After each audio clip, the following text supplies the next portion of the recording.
Now he is.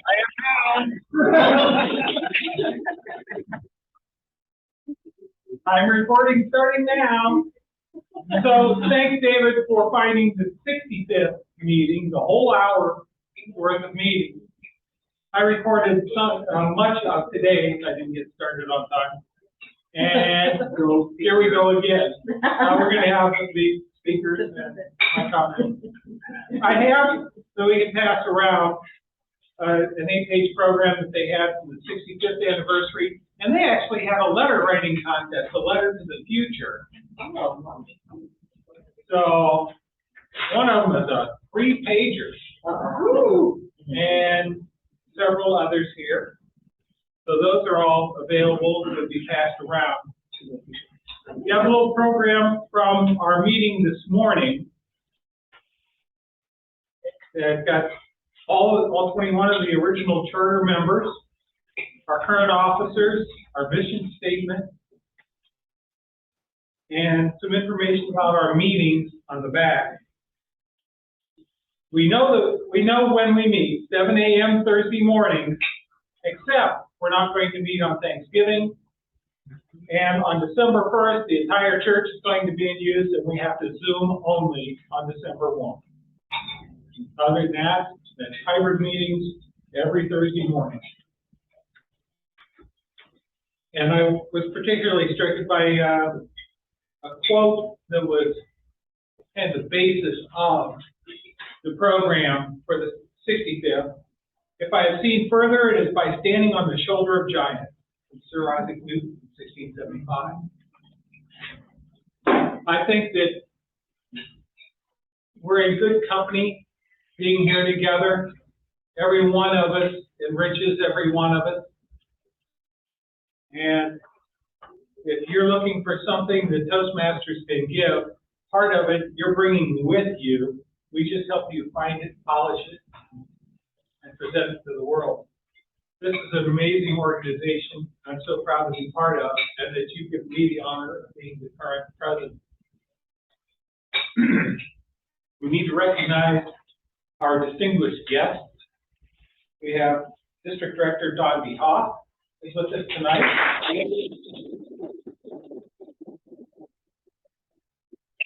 Program Quality Director for D40, Vinnie Boyer, is with us. And of course, our officers that everybody knows by now, our club officers. David Jones is on Zoom. David Fouch is here, over there. Chris Smith is Vice President of Membership. Earlene Reed is Secretary, and she's on Zoom. Susan Stasiak is Treasurer, and she's on Zoom. Would you have believed 5 years ago, let alone 75 years ago, that our Treasurer and Secretary would live in 2 different states, both a long, long way from Columbus, Ohio area? Kathy Faley is Sergeant at Arms, and Steve Golden, she was our immediate past president and a valuable part of the team. So with that, Larry Goldsmith is an accomplished speaker, a former District 40 director, and he doesn't even want to say how many DTMs he's completed. I understand that what had gone into our announcement about this meeting understates it. There's more than that. I'm sure that he has some great things to say, and if you would please come up and take the invisible lectern.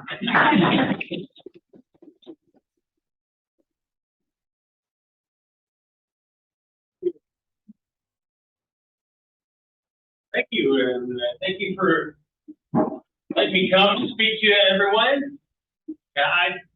I always keep my number secret. One of the fun games that I have is talking to the audience and saying, well, how many do you think I have? I get a lot of different numbers, and I find that very amusing. But I never like to focus on the numbers, because I like to focus on the fact that for every DTM I've achieved, I've helped another member achieve DTM.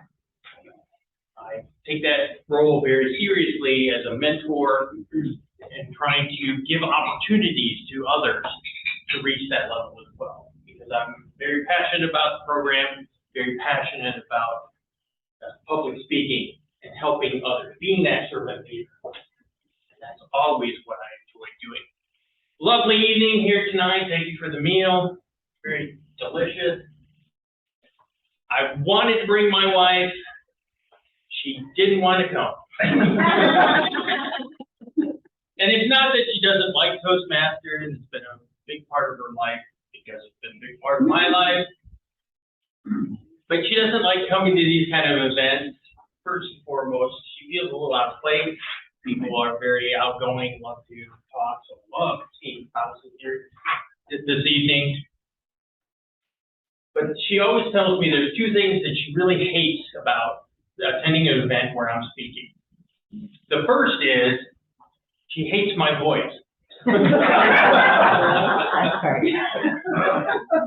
Now, you might think that that's something that you can't overlook in a marriage, but we've been married 25 years. I'm very happy. But she says I have a presentation voice that's very different from the at-home voice. There you go. There's a couple nods around the room. So she says, when I'm sitting there, I look at you, and it's not you. It's something else. So I try not to take offense at that, but that is, it is what it is. The second thing she says that she hates about listening to me speak is the fact that, well, I steal her stories. And not only do I steal her stories, but I embellish them, because I am a Toastmaster, and you want to make them just a little more engaging so that they're memorable.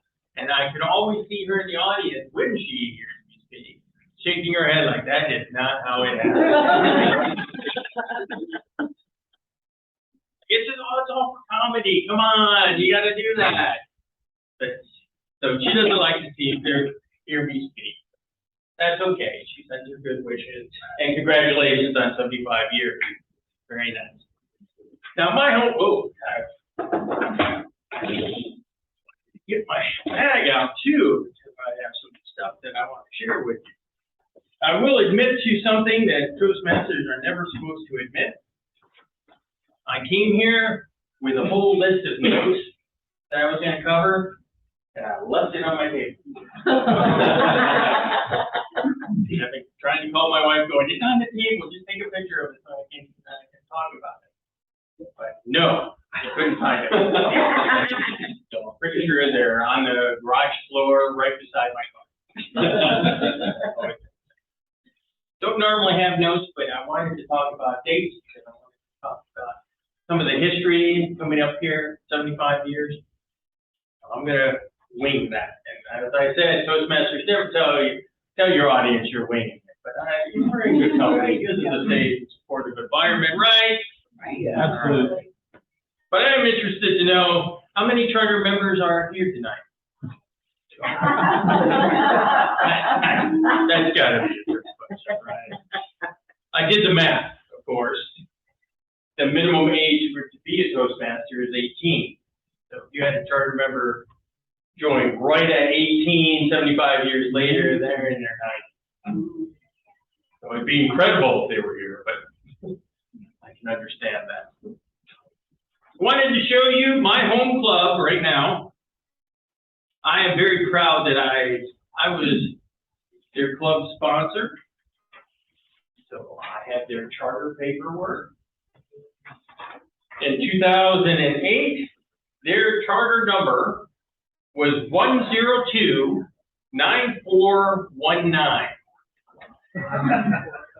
Does anybody know what your number is? 524. Wow. And you were chartered in 1947. So let's do the math. That's 60 years, over 1 million club numbers. 60 years, 1 million club numbers. That's the difference. Now, I will say that Toastmasters in the beginning, they had the brilliant idea, hey, let's recycle numbers. So as charters got lost, clubs went under, they started recycling numbers. But honestly, that was a bad model, and they might be some little discrepancy, but I'm pretty sure 75 years for this club. I have expected, now, my home club, I asked the same question, they could not come up with that number. It's a huge number, it's hard to memorize. But it's great, and it fits well on a cake. I'm thinking when the Uptown Club reaches 75, we'll have to have a bigger cake. And by that time, I hope they will make it so that it's calorie free. Yeah. Nobody will Much as you want.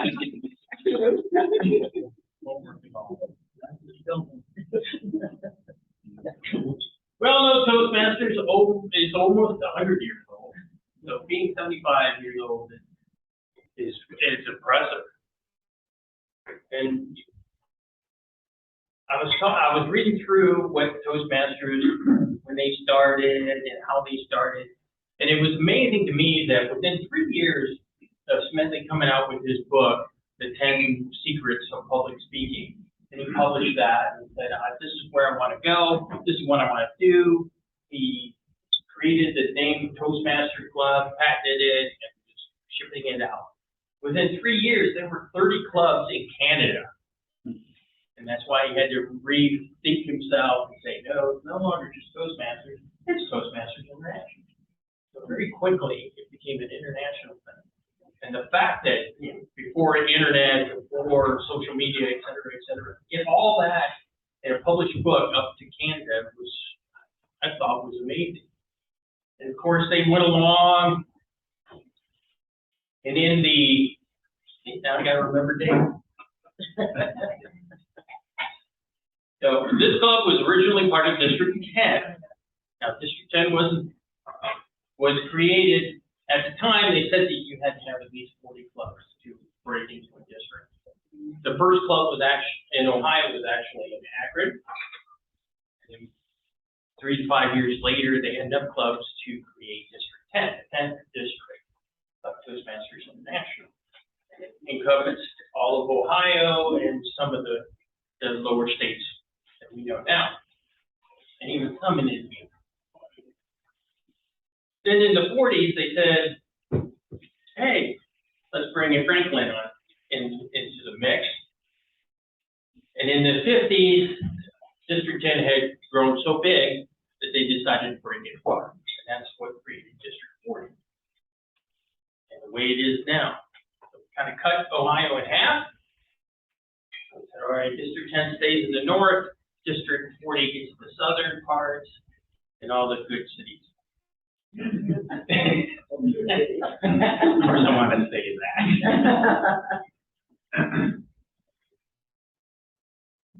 When it first started, there was about 16 clubs, right?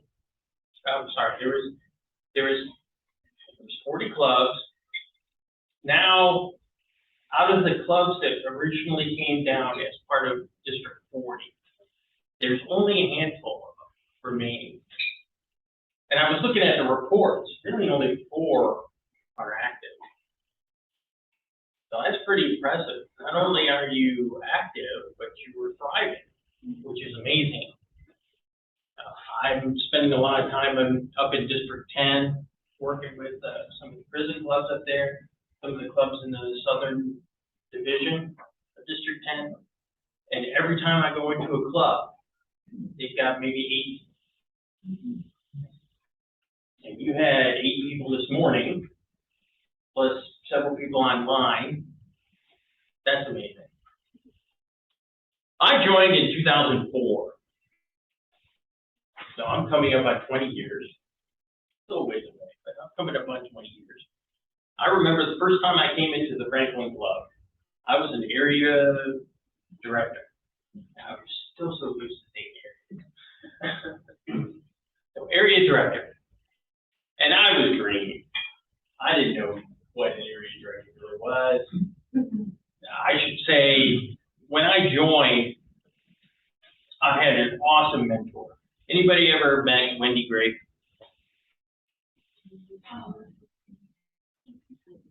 She was coming right off of being a district director herself. I mean, we're talking District 40 director. She had jumped and took District 40 to great height, but she was part of my local club.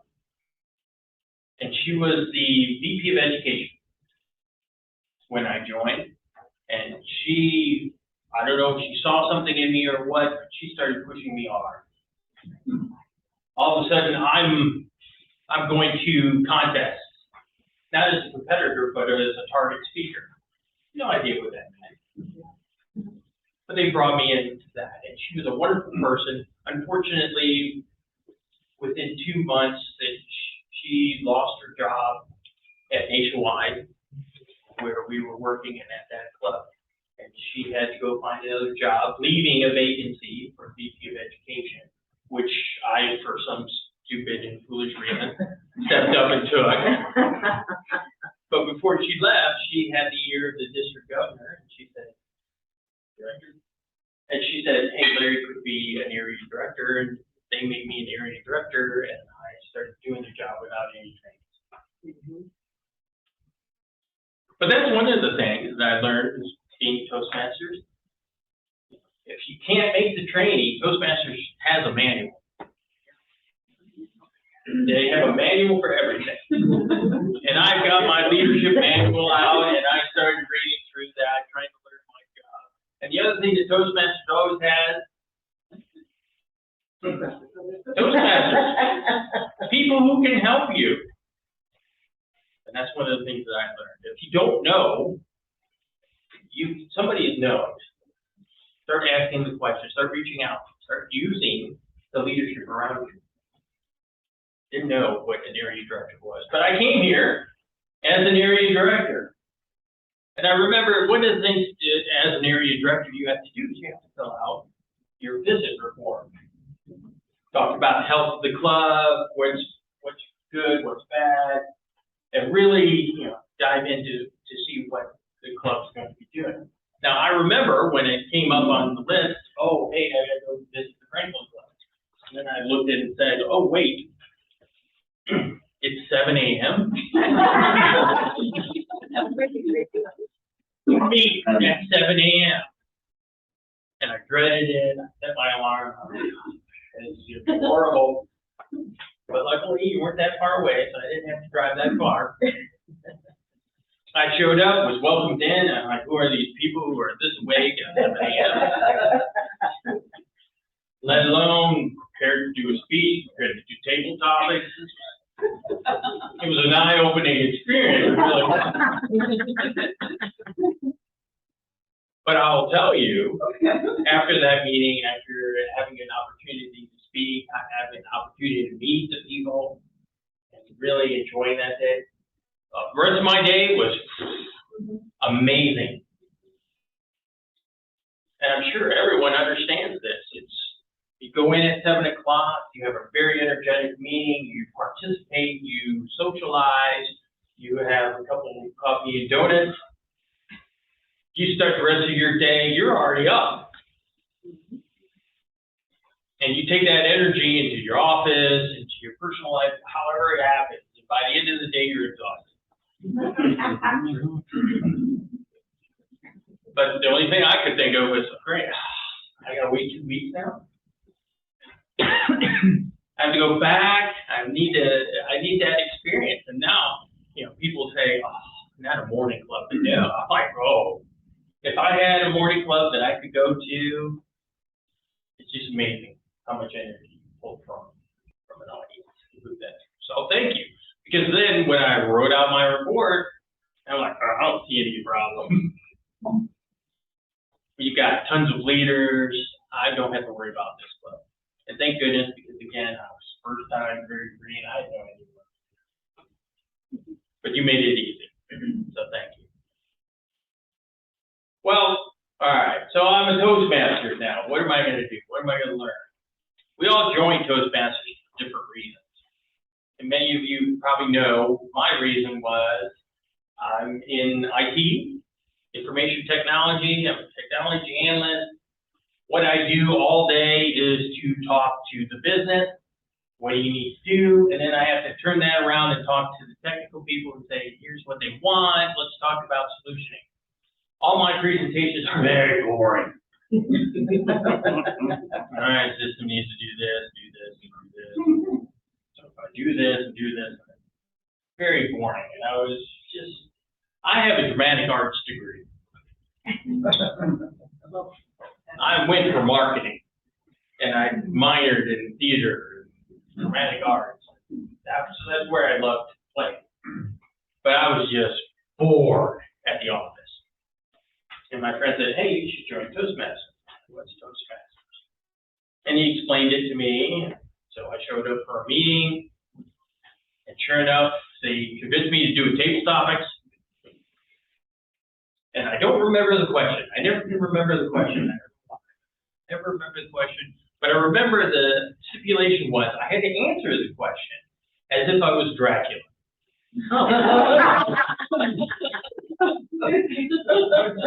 So here you have it, a guy who's bored, looking for a creative outlet, and you just gave me a softball. Right across the plate, I'm just thinking, whoa, and I remember I drove into the answer, and I was Dracula. I moved around the room. I was free, man. I ended behind. I did the rules, but I could see. And I had a great time. And they rewarded me with best table topics. I was like, oh, this is where I need to be. This is my people. And I joined. Now, at the time, that club had a 3-month waiting list. Wow. 3 months. Can you even imagine that? Every other week, 3 speakers, over lunch, 3-month waiting list. That's a lot of speakers. But then I learned my next lesson for Toastmasters. Because it's a corporate club, what happens? I don't know what kind of answer that is. Well, things happen, That's right. Things happen, job gets in the way, they have to cancel. So, what do? You be prepared. Oh yeah, I signed up to give a speech 3 months in advance, but I also already had that speech in my pocket. So then if somebody said, oh, so-and-so had to back out of their speech, does anybody have a pocket speech? Oh yeah, I do. Got to step up, do that presentation. And still had, 2.5 months to prepare for when I did have signed up. Chances are, within that next month, I'm going to be speaking again. And that's what happened. So that's what I learned. Have one in your back pocket. Be ready to speak about anything. The Toastmaster gave you that confidence. So very, very nice. Now, that's not my favorite start story. I mean, how I came to Toastmasters. I like to share the other story that I got. A mentee of mine. They came to a Toastmasters meeting. They already thought of themselves as a polished speaker. Already really good. They walked into the room, they were welcome, they thought, oh yeah, this is a great place, this is where I want to be. Then the first speaker got up. It was an icebreaker, relatively new Toastmasters. They're in the back going, oh yeah, I can do that, that's great. Second speaker stood up. An advanced speaker, higher up in the chain, and they wowed this person. Suddenly they're like, oh, maybe I shouldn't be here, but maybe I can be here because I want to be like that person. But what really sold it to this individual was when the evaluations came up. First evaluation, good constructive thing. But then the second evaluator came up and it took it to that next level. We as presenters, we really value that kind of feedback. And this evaluator started pointing out all the stuff that could have been better. So now this new guest is suddenly thinking, oh, that's hard. maybe I don't want to be here. I don't want to come under that kind of scrutiny. I don't think I could take that. And before they stood up to leave, they looked over to that other speaker, the second speaker, who was sitting there, nodding the head like, oh yeah, okay, I see that, and writing it down. So he sat back down and he wrote a check and joined that Toastmasters Club. A lot of people don't realize, I mean, yes, this is a great place to stand up, be creative, be crazy. And people in the audience are going to be supportive, laughing, and really, really help this person. Man, the feedback. I love the feedback. Getting that information, that instant gratification, not only what I did well, but what I could improve on.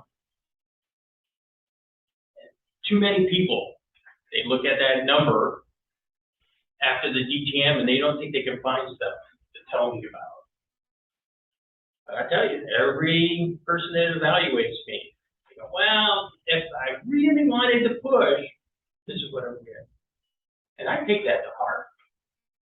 That's what I want. I want to understand how I can be better.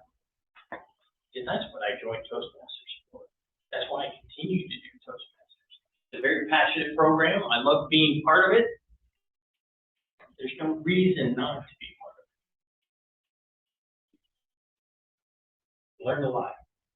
Now this morning when I was in the meeting, you talked about Margaret. Did I get the name right? Yes. I love that you shared about Margaret, because Margaret in my home club was Ruth. And I always thought Ruth was a wonderful person. Much of what you talked about with Ruth was my Margaret. Ruth was always in the audience, always smiling. And that's so important when you have an audience, to at least have somebody to smile. Because when everything goes wrong, and it always does, it's nice to have somebody you can center in. And that was one of the things that I learned from Toastmasters. Find your Ruth. Find somebody in the audience that looks genuinely interested and really wants to be supported. Because as you get nervous and you forget where you're going next, you can focus in on that individual who wants you to succeed and really reset you. I've learned a lot, honestly. And a lot of it is in competitions as well. I was telling you how Wendy dragged me to be a target speaker. And I remember the first time I was a target speaker, it was a small room. And there was a blind person as a competitor, as an evaluator. Suddenly, for some reason, as a speaker, I felt I had to be right in front of her. And I stopped using gestures because I'm like, she can't see them. And I spoke right to her. And you know, the interesting thing was, after I got done and she brought out her thing and she got up to do my evaluation, can you imagine what she said? She goes, I couldn't hear any gestures. I couldn't hear any energy. You don't realize that gestures really pull that energy out of your voice. She goes, I think you just stood right in front of me. She called me.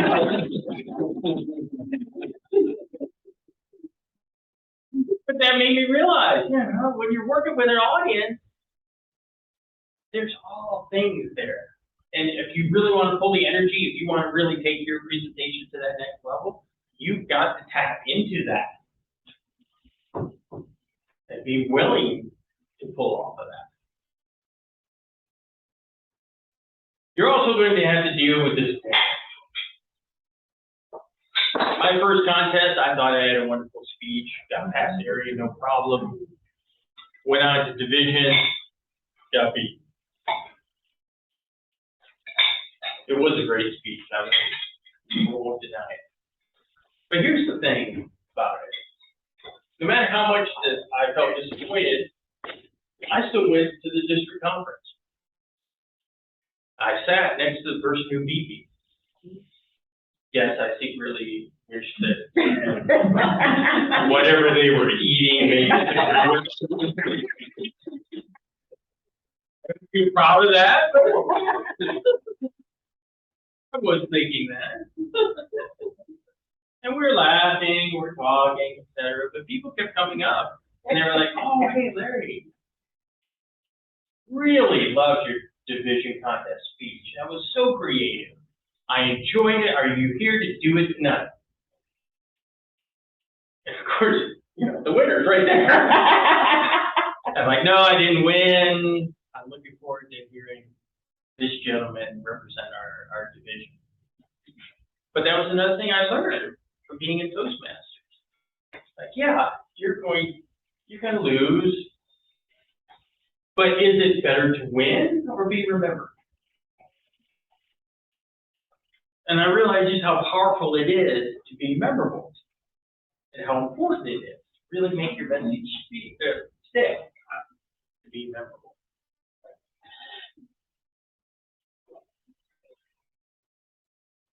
One other important contest thing that I want to point out is we were getting ready to do a speech contest, and we brought out food. All these desserts. I realize desserts haven't come out yet, but there's a nice, lovely cake back there. I mean, it was a buffet of desserts. Now I'm already nervous. Sugar is not a good thing to start just before a speech contest. So I abstained. I said, "Oh, I don't want to take a plate." Got up, did my speech, had full energy, great presentation, sat back down to realize they had moved the buffet. So, important lesson. Get a plate of food. Don't eat it. Give your presentation, then eat.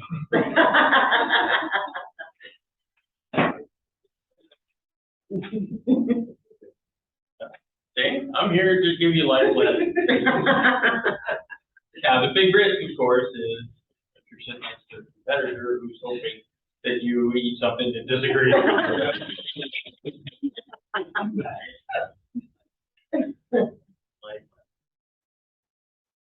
All right.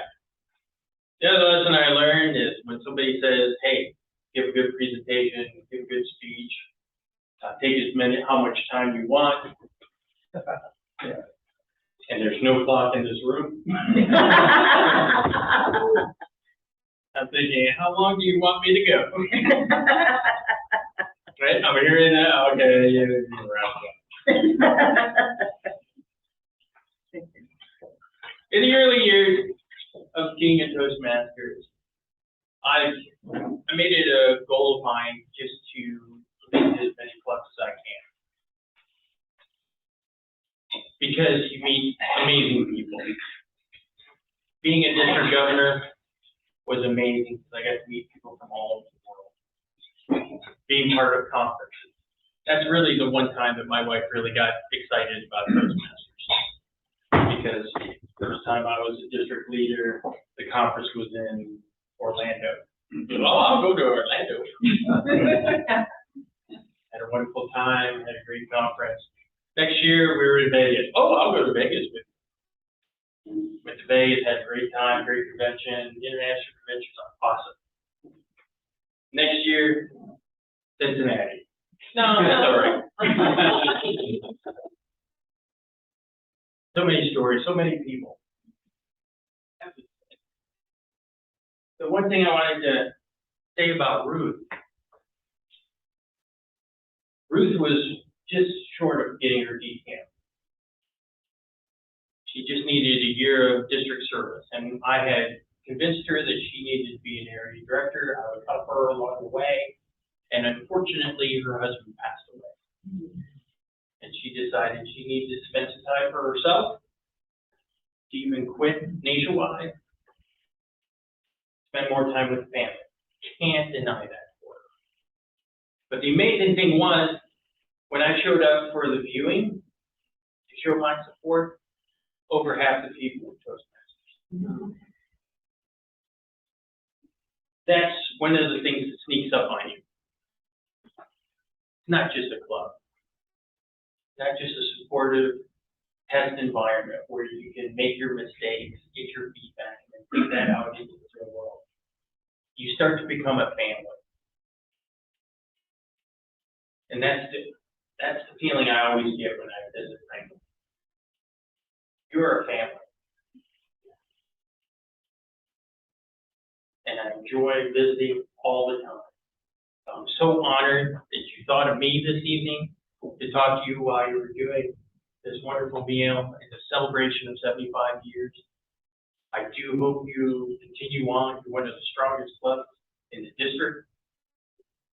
I constantly talk about you in terms of best practices and people who are doing the right things and really being supportive. And I always get the same answer back. They meet at 7 a.m.?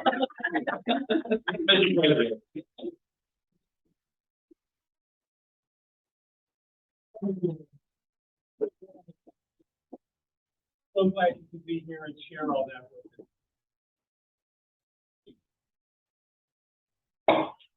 There's no way I can think of to top that. Very definitely makes a great presentation. There's so many wonderful people in this club. We do thrive because we feed off each other, we enhance each other. It's so different from the business world. One thing that is clear in the Toastmasters presentation is we're looking for the all those other fillers. Why do people have those? Because in the business world, if you pause for 5 milliseconds, I got it. You've lost the floor. Somebody else is taking it from you. That doesn't happen here. When you're making a presentation to Toastmasters, you have the floor and you can make the presentation the way it should be made. It's not a competition for the floor. Again, we've had so many wonderful people here tonight, some honored guests, and a great speaker, and former members here. And when I joined, Matt Rhoda was president, and Matt has come back to join us tonight. And so many others. Our most recent president, Cindy, and I don't even know who will have been president, but there's others in here that have been. Thank you for being here. We have a cake at the back of the room. And is there anybody online who would like to make a comment to the group? One quick comment. One of the articles going around I would like to point out is by our very own Mike Meyer. Yes. That he wrote on the 65th anniversary. Yes. Anybody online want to make any comments? I don't know. Can you hear me? Sure. I think so. Okay, I just wanted to say this is just an absolutely fabulous club. I really appreciate your being allowed to let us in via Zoom here for the dinner, even though we couldn't eat. I ended up eating my meal in front of the camera. This is just such a great club, and we've had so many wonderful presidents over the years, but also think about all the number of speeches, the number of DTMs, the number of icebreakers that have happened at this club. And everybody joins for a reason. And we just try to make, fulfill what they need the most. But the best part for me, hearing everybody else's story and having a wonderful group of friends. So 75 years, hopefully they'll go a lot longer. And as far as I can tell, we're the oldest club in Central Ohio from looking at the list that they had for D40. Larry can tell me if I'm wrong. Okay, thank you.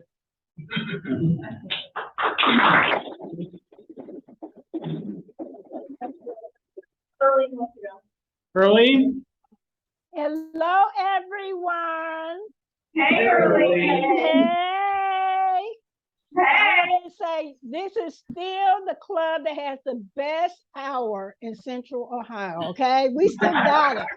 And Larry, if you want to tell them something, yes, our club starts at 7 a.m., but I get up at 4 a.m. to be on to join the club. So I mean, bright eyes and ready to go. I truly enjoy this club. 2020, going through the COVID, has really helped me to be able to be a part of this club because I am in Long Beach, California. I'm sitting here trying to fix my dinner as well as watching y'all. So it's like I still wanted to be a part of this, and I really truly enjoy each and every member. I feel motivated. I feel encouraged, and I feel like you made mention of relationship and family. I feel that way. When I'm in Franklin 524, when I'm in Columbus, that's still my home, and I'm very grateful for all the skills sets that I have learned and have developed. Now, before you wouldn't have been able to get 2 words out of me. Now you're going to tell me the early closure. You have to stop early. It's all through being in Toastmasters that has helped me to be more confident, to be more bold, I'm using it as my launching pad for my second career. So whatever you put into it, you'll get more coming out of it. So I just want to say thank you to everyone that has tricked me into doing You're welcome. table topic. Yeah. Nothing to Tricked me. do it. Yeah. Is that Mike Myers? Yes.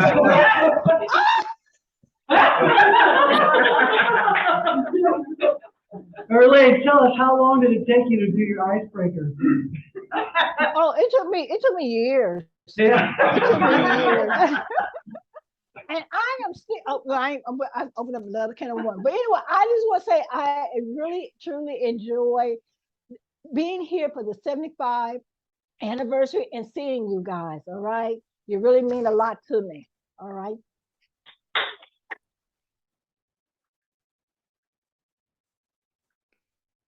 Yes, I do. And I'm not Toastmaster, I'm not a public speaker, but I just want to say this. Kathy was looking over at the flyout that you all got, and she showed me the original charter member list, and she said, "What's unusual about this?" And I was looking down through it, and I realized, as she did initially, they were all men. Yeah. So that's something I think Toastmasters should be proud of, and aware of, and appreciate, is the females, if I can say that, who are now Toastmasters in their own right, and how much that adds to the club. And that's all. That wasn't at all unusual.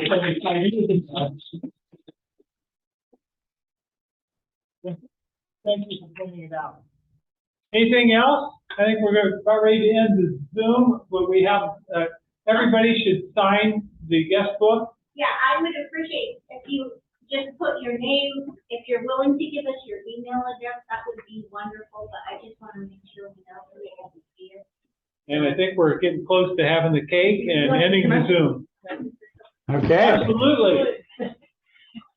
Greetings, everyone. Virginia Boyer, Program Quality Director. I just want to say thank you for extending the invitation. It's been an honor to come and to meet all of you guys. And walking in the door, I could feel the warmth and welcome. And coming in as a Program Quality Director, that is something that makes you feel good. Because what that does is it demonstrates to us what Toastmasters really has to offer. We talk about joining because of communication and developing ourselves and building our confidence. But one of the things that I learned this summer from the current international president is that, yes, people join Toastmasters or come to visit Toastmasters to develop their communication skills. So people stay in Toastmasters because of relationships. And one of the things that is a testament is that when I walked in the door, it was welcoming. And that is the kind of environment that makes people want to come back to visit the club.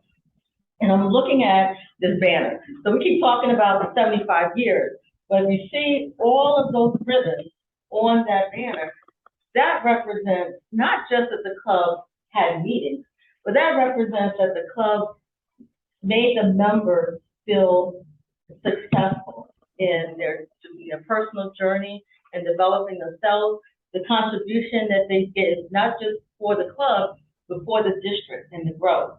And last year, coming out of serving as club growth director, I was really impressed because this club was one of the leaders in the district in members joining their club.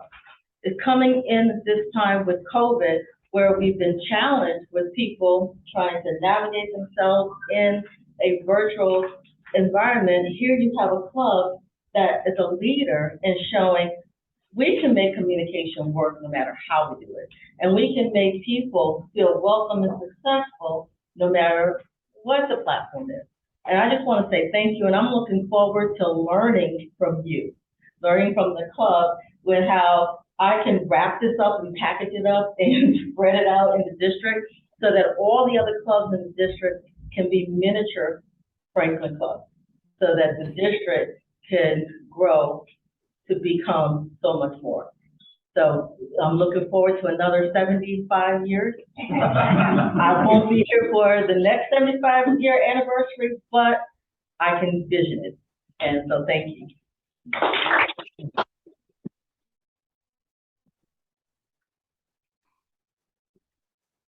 Well, that was high praise, and I am so honored that this club saw fit to make me president this year.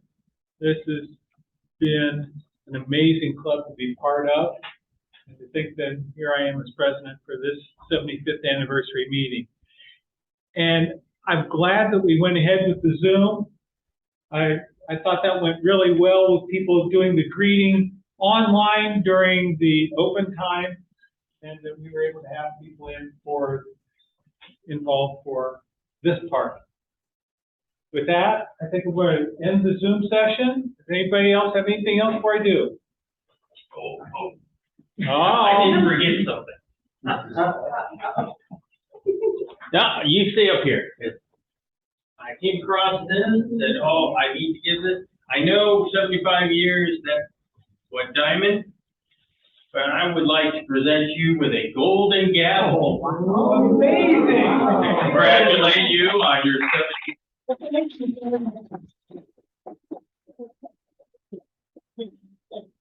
And it'll look huge in front of the camera.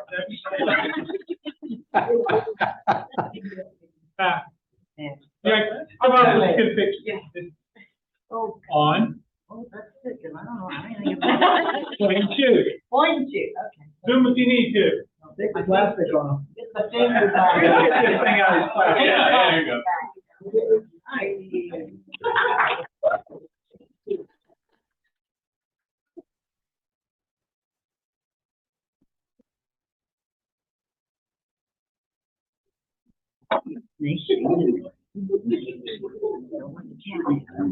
Bye, everybody. Yeah. Thank you, David.